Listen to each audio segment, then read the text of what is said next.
the end of the day, we have a big mismatch.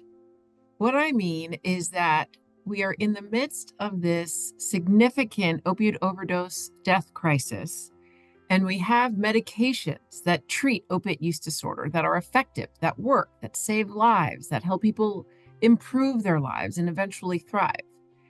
And yet they're really underutilized. We're not using them as much as we could be. We also have this other life-saving resource, recovery housing, getting people safe, secure, supportive living environments as they navigate different stages of substance use treatment and recovery. So we have these medications and we have housing, and yet they often don't go together. And that's what I mean by a mismatch.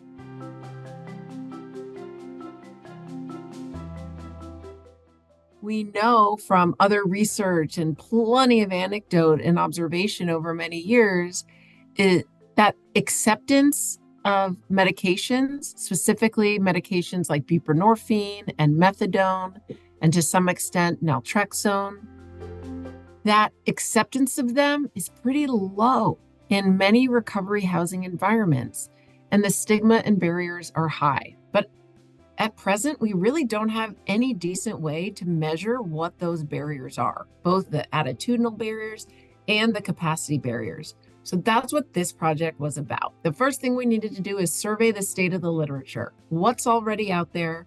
What have people already found and studied? And let's build on that.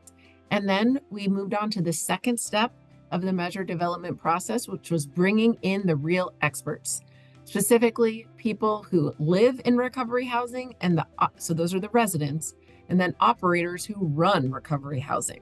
Then, after we finalized the survey, went through multiple rounds of helpful reviews, we launched an online national survey through a REDCap platform, and we recruited nearly 150 housing operators from across the US and 250 of their recovery housing residents.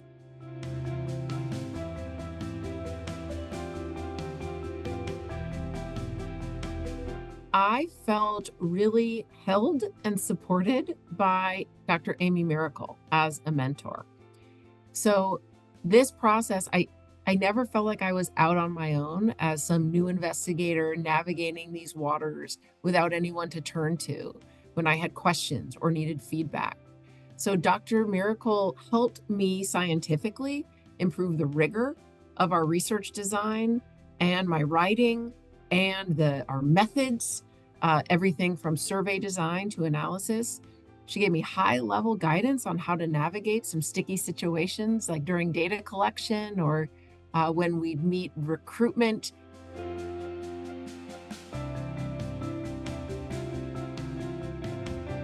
There's still a lot of work to be done, so let me just start with that.